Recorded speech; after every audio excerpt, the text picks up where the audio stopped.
point, it looked like both sides were close to a deal, as we know. But now that the White House has rejected House Speaker John Boehner's latest proposal, can lawmakers come together to get a deal done in time? As we know, we've just said it's oh so close.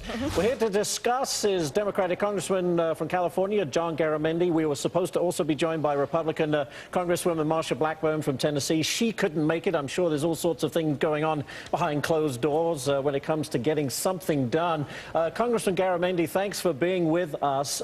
You have said that you are willing to make sacrifices. Does that include reforms to entitlement programs?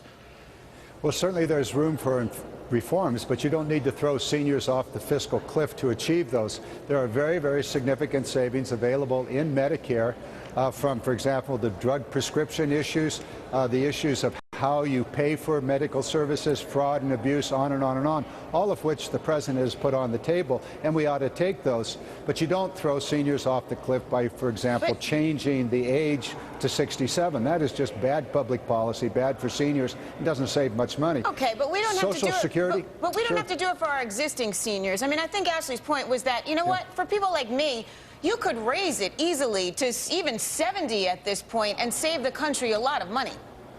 No, actually, you wouldn't save much money because your cost when you get to 65 is going to be part of the health care system, whether you're in Medicare or in private insurance. And the chances are you won't be able to get the decent insurance policy, or perhaps none at all, when you get to be 65, because as healthy as you are today, Tracy, when you get to be 65, you begin to get health problems.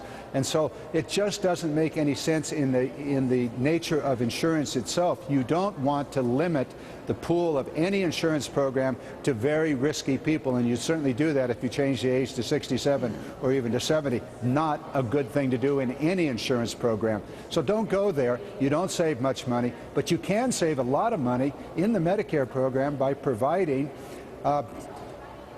patient visits so that you keep the medical issues under control. And one other thing that's out there, and that is trying to bring Social Security into this issue is not necessary. It is not part of the deficit. It is an issue that we'll have to deal with over the next 8 years. But right now, it's not a deficit issue at all. It's not part of the fiscal cliff. So don't throw seniors off the cliff to solve a non-existing problem in Social Security. All right, well, let's get on to the other side, the revenue side, if we can, Congressman. Look, President Obama has been quoted many times saying it's time that millionaires and billionaires pay their share. Now, all of a sudden, it's $250,000 and up, then maybe up to $400,000. Right.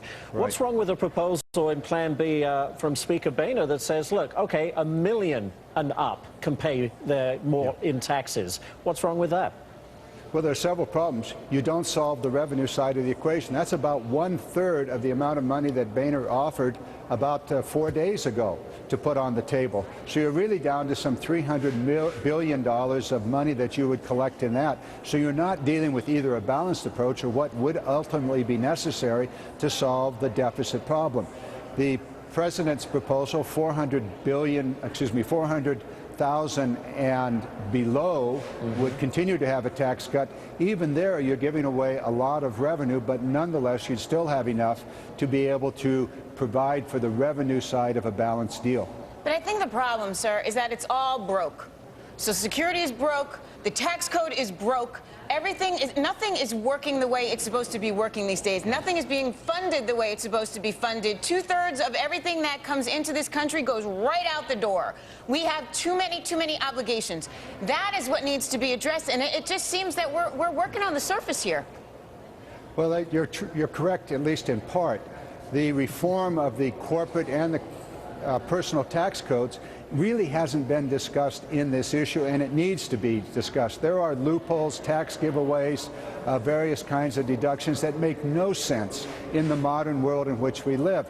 And there are others that are absolutely essential. For example, research R&D tax credit, which gives the future economy the opportunity. There are others that have been with us for a century that you go, why are we continuing to subsidize the oil industry, the wealthiest industry in the entire world? Why would we do that when there are other things that we must do, for example, moving towards clean energy? Shift those subsidies around. But none of that seems to be discussed right now, and you're quite correct, Tracy. It's a problem. We ought to be dealing with that.